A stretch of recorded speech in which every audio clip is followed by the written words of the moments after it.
1977, and I'm in the goddamn Philippines with Francis goddamn Coppola doing set deck for Apocalypse goddamn Now. And honestly, 45 years later, that's the only way I could describe it. Now, I got into filmmaking because I wanted to have adventures and be a part of great movies. I also wanted to meet pretty women, but by the time I got to 77, that part had kind of fallen away. And I will tell you that Apocalypse Now had both things in spades. One would say too many spades. Now, I won't rehash the details. The making of that movie has been scrutinized more than the Kennedy assassination. However, I will say this.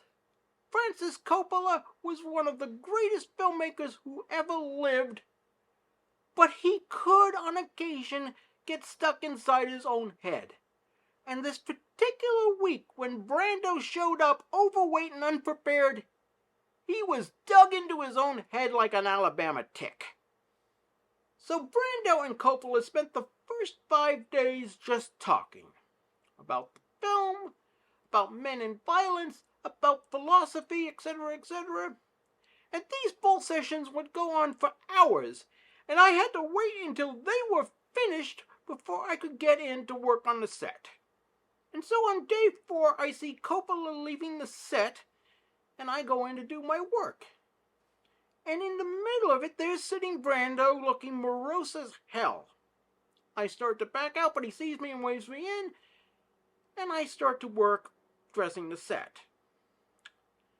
And after a few minutes, I notice that Brando is staring intently at me. He finally says, "Have we met?" And I said, "Yeah. 1952, Vita Zapata, and 1967, Reflections in a Golden Eye, Marty Lydecker." He looks at me and says, "Oh, yeah." And then he goes back into his bunk. Now, as I'm arranging the knickknacks on Kurtz's bedside table, Brando suddenly looks at me intently and says, "How long have you been doing this anyway?" And I said, "Well, since 1918, started out with Mack Sennett."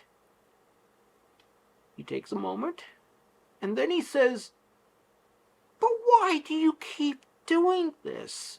I mean, working in this factory of gossamer bullshit." Brando talked like that a lot. But at that moment, I realized that this was more than just idle chit-chat. So I had to choose my words very carefully. "Well, to be honest, I like the adventure of it," I started. New film, new people, new places. Every film I do gives me a new memory I can just put in my pocket. In fact, you could say that what is film but just a collection of memories made permanent on celluloid? You could say that I'm creating 2 sets of memories, one for myself and one for the audience. And I think there's something beautiful about that. Marlon thought about this for a moment. And then he smiled a little smile and he says, "I like that."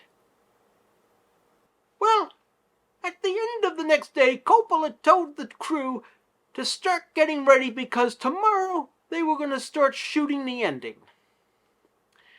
Now, I'm not going to take credit for breaking the logjam. Brando is Brando and Coppola is Coppola, and both men are geniuses. But if I was able to help in even just a small way, well, that's a nice memory to have in my pocket.